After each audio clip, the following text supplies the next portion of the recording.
Era um dia como outro qualquer, ou ao menos parecia, quando os pais da família Tan encontraram uma terrível cena do crime, e que mais tarde eles receberiam uma carta do assassino que só complicaria mais a investigação. Querem saber mais? Então continue assistindo esse vídeo.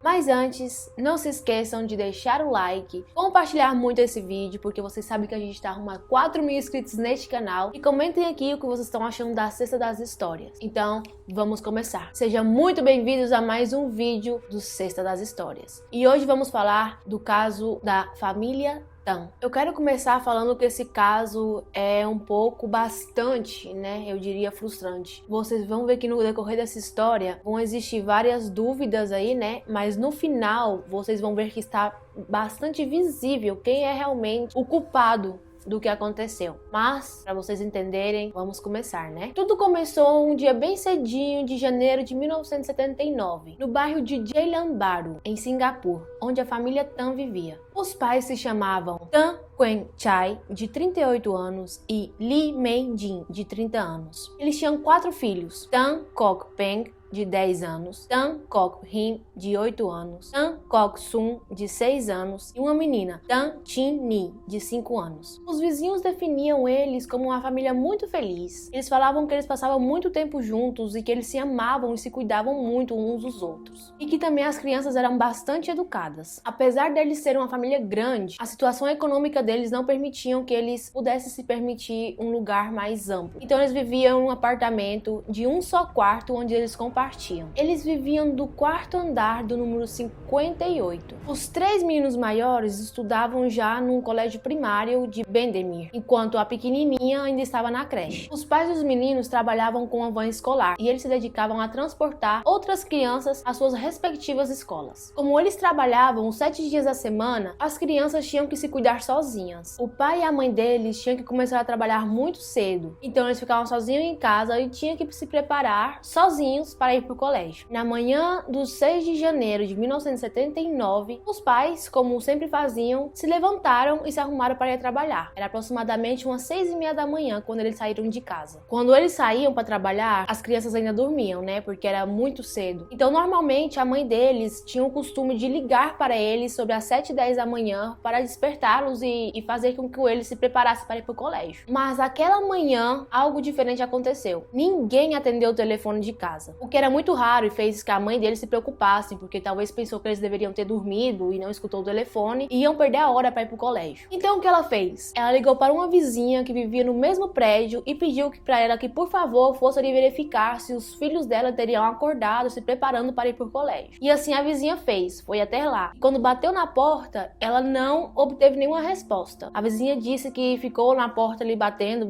por alguns minutos, mas ninguém atendeu. E ela parou para escutar, ver se tinha algum barulho dos meninos dentro da casa, mas ela também disse que estava tudo em silêncio. Então, Lee Mei Jin pensou que os meninos já teriam acordado e ido para a escola enquanto ela fazia a ligação com a vizinha, e que foi por isso que eles não atenderam o telefone e não tinha barulho dentro de casa. Por volta das 10 da manhã, o casal voltou para casa. Como era de costume, era o horário que eles sempre voltavam do trabalho. Eles chegaram em casa e estava tudo em silêncio, então eles pensaram que realmente eles estariam sozinhos, porque as crianças estariam supostamente no colégio. Mas quando a mãe das crianças abriu o banheiro e entrou, ela se deparou com uma cena horrível. Estavam seus 4 filhos mortos, amontoados, um em cima do outro, no chão do banheiro. Todos eles estavam com o uniforme do colégio, que quer dizer que, de fato, eles teriam acordado e se preparado para começar o dia. Tinha sido um assassinato brutal e desumano. Cada um deles tinha no mínimo 20 facadas cada um, repartidas por todo o corpo, braços, cara, tronco. E o que parecia era que o assassino teria se enfurecido com a pequena, pois ela tinha diversos cortes na cara. O maior mostrava claros sinais de resistência, pois ele tinha recebido a maior parte dos cortes no seu braço direito e quase foi amputado. Um sinal talvez que ele teria se protegido e protegido os irmãos do ataque. Também foi encontrado na mão dele um punhado de cabelo assim na mão. Sobre os cabelos que foram encontrados nas mãos dele, não tem mais informação sobre de quem eram ou o porquê foram parar ali,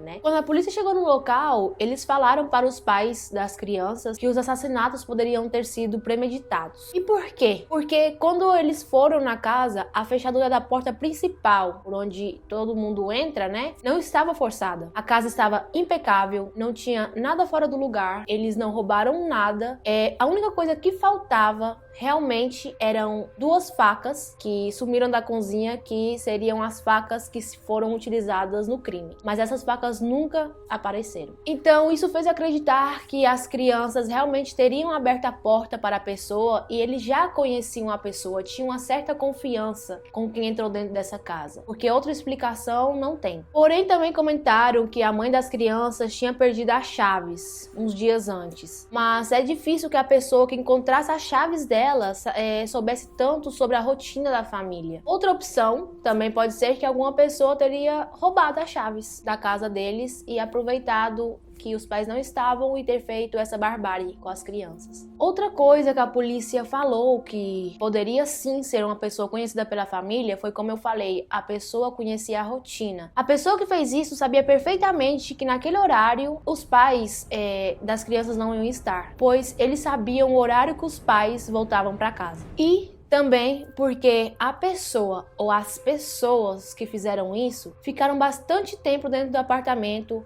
após ter feito o crime, porque a casa estava impecável, então eles tiveram que limpar a casa e tiveram que amontoar os corpos das crianças dentro do banheiro. Então isso eu acho que leva um certo tempo, né, galera? Foi encontrada na pia da cozinha restos de sangue, pelo que o assassino foi até ali para se limpar das manchas que provavelmente teriam sido durante o crime. Mas o que é o resto do apartamento não tinha mais nada. Não tinha sangue, não tinha nada. Estava realmente impecável. Os únicos lugares que tinham sangue era na pia da cozinha e no banheiro onde foram encontrados os corpos. A família declarou que não sabiam quem podia ter feito isso, pois eles falavam que não tinha nenhum desentendimento com ninguém, que eles não tinham inimigos e que eles não teriam feito ninguém se enfurecer com eles.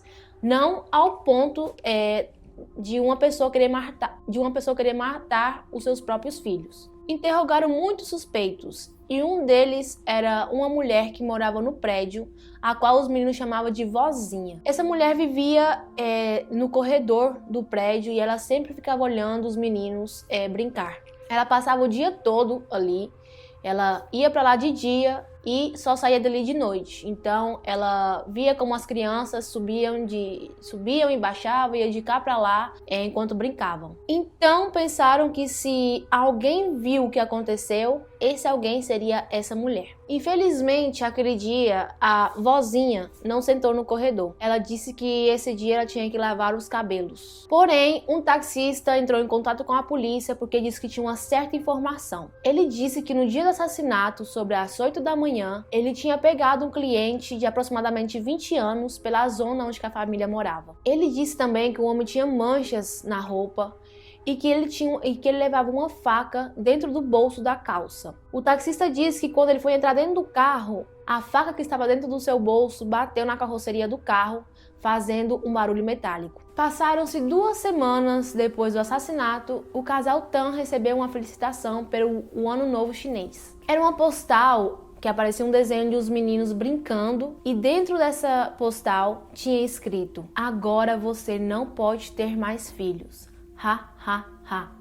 Assinado o assassino." Isto era completamente terrorífico, não só porque os 4 filhos da família tinham sido assassinados, senão porque a pessoa que escreveu aquilo sabia perfeitamente que a mãe estava esterilizada, pelo que ela não podia mais engravidar. Isso fez reforçar que a pessoa responsável pelos assassinatos era conhecida ou era amiga da família. Também porque a postal estava direcionada para A Shai e para A Eng, que eram os apelidos carinhosos que eles eram chamados pela família e os amigos. As 4 crianças foram enterradas no dia 7 de fevereiro de 1986 1973, cada um com o seu brinquedo e o seu livro favorito. Seus pais foram incapazes de continuar trabalhando com a van escolar. Além deles estarem devastados pela perda que eles tiveram, ir trabalhar e ter que lidar com várias crianças diferentes ao dia era algo que deixava eles com o coração partido. Então eles encontraram um trabalho numa fábrica de plásticos e ali eles continuaram a vida.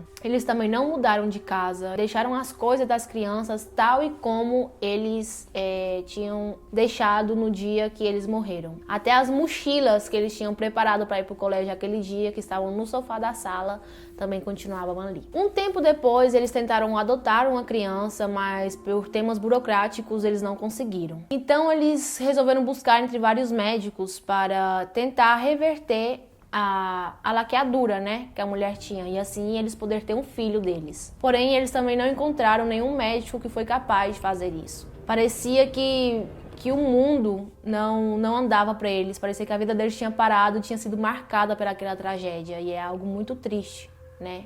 Depois de tudo que aconteceu. Mas no ano 1981, o casal teve um golpe de sorte. Eles conheceram o Dr. T.H. Lin, que foi capaz de reverter a esterilização de Lin May. E então, em abril de 1984, ela conseguiu engravidar e em novembro nasceu um bebê super saudável. Pelo menos é um final um pouco feliz, né? Depois de tudo que eles passaram. Porém, o caso ficou aberto porque eles não tinham evidências. Eles não tinham mais por onde buscar. Mas existem algumas teorias do que pode ter acontecido. A primeira teoria é que tinha um homem que morava no prédio onde a família morava. E os meninos chamavam ele de tio. Ele conhecia muito bem a família e ele frequentava muito a casa deles. E todos os dias ele pedia o telefone da família emprestado para fazer uma ligação. E eles nunca se importaram com isso. Eles sempre fizeram de boa vontade, né? A teoria nesse suposto seria que esse homem, ele sempre dava dinheiro à família Tan, né, aos pais, para que eles comprassem um bilhete de loteria para ele, né, apostasse um número que ele sempre acostumava apostar. Então, esse homem, o tal de tio, ele, como eu falei, ele sempre apostava os mesmos números, mas ele nunca tinha sorte com esses números, ele nunca ganhou nada. Porém, um dia isso mudou e ele estava assistindo a televisão da sua casa e o número que ele sempre jogava apareceu. Então ele ficou super eufórico, super feliz e correu para casa dos Tan, né, para informar eles e para falar que o número saiu. E ele obteve a resposta de que eles teriam esquecido de comprar o bilhete lotérico essa semana. Então isso fez ele ficar muito enfurecido. Porém, foi um erro, né? Ou talvez não. Quando os Tan compraram a van escolar, isso fez com que as suspeitas do homem se confirmassem. E para ele foi evidente que o casal sim teria comprado o bilhete da loteria, porém eles ficaram com um prêmio, que no caso deveria ter sido dele, né? E isso não é tudo. Em um reconhecimento que a polícia fez, o taxista disse que teria sido aquele homem, o tal de tio, que subiu no seu carro aquele dia. Este homem, que o nome dele não foi revelado ao público, ficou 2 semanas em custódia da polícia, porém ele foi liberado por faltas de provas. E como se não fosse ainda mais estranho, assim que ele foi liberado, ele se mudou da onde que ele morava com a irmã dele e foi para uma cidade bem mais longe e nunca mais se soube do paradeiro dele. A segunda teoria é que os pais das crianças estavam envolvidos com o tráfico de drogas e o tal de tio sabia disso. E ele sabia disso porque ele estava em uma banda. E dizem que talvez por isso o casal ficou calado e não disse nada sobre ele, porque teriam medo deles falar para a polícia que eles estavam envolvidos com o tráfico de drogas. Que isso em Singapura, até o dia de hoje, é condenado com a morte. Por isso havia tanto silêncio no caso. Então essa era a razão que estava tendo tanto silêncio com o tema. E que por isso, aquele dia, a tal vozinha teria ido lavar o cabelo. Outra teoria fala sobre um plano de tontina, que é um acordo no qual um grupo de pessoas proporcionam um fundo econômico comum, o qual é repartido em uma data muito posterior, estabelecida antecipadamente, e que somente é repartida entre os que continuam vivos, né? entre os que sobrevivem. E parece ser que o irmão de Lin Mei sabia disso e ele falou para a polícia que a sua irmã e o seu cunhado estavam envolvidos nesse plano. E que talvez alguns dos participantes estariam enfurecidos com eles por alguma coisa, por algum motivo, e eles então cometeram um crime como uma vingança. Mas na verdade, para mim isso não tem nenhum sentido. Teria mais sentido se eles matassem os pais e não as crianças, pois assim eles teriam mais oportunidade de se beneficiar com a tontina, porque os filhos não herdam o valor estabelecido por eles. Outra teoria diz que Lin Mei tinha um caso com o homem, o tal Tio, e que por isso ele era muito próximo à família e ele ficava ali muito tempo e que talvez por isso ele sabia da esterilização dela. Supostamente ela teria deixado o amante para continuar o seu casamento e ele, num ato de fúria, matou os seus filhos por ciúmes e vingança. Porém, existem várias outras teorias, várias outras coisas que dizem, só que essas que eu falei pra vocês com anterioridade são as que mais prevalecem no caso, as que mais fazem sentido, né? Porém, a gente realmente não sabe até o dia de hoje o que realmente aconteceu com as crianças, quem realmente fez isso. Eu particularmente penso que a primeira teoria é a correta, porque tem muito mais sentido,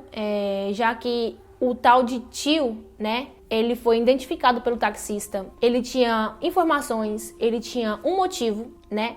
E sem falar que depois que ele foi solto, ele simplesmente desapareceu. Então ele tem todos os indícios que realmente eu creio que poderia ser ele. Mas como a polícia não investigou mais profundamente, parece ser que esse caso é um dos casos que te deixa muito indignado, porque é um caso que ficou aberto. Eles não fecharam o caso porque eu acho que eles não se preocuparam de buscar, de investigar nem se vocês lembram, né, que a criança maior, a mais velha, tinha fios de cabelo na mão, como se ele tivesse pegado, né, da pessoa que fez isso.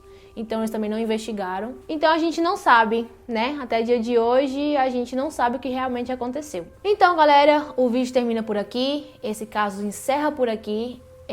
Se eu souber alguma coisa mais, eu venho atualizar vocês. E eu espero que vocês tenham gostado. Muito obrigado pelo apoio de sempre. Muito obrigada pelo carinho, por estar aqui me assistindo. Eu espero que vocês tenham gostado. Comentem aqui embaixo sobre algumas histórias bizarras que vocês querem que eu conte aqui pra vocês, tá bom? E é isso. Um super beijo no coração de vocês. Tchau!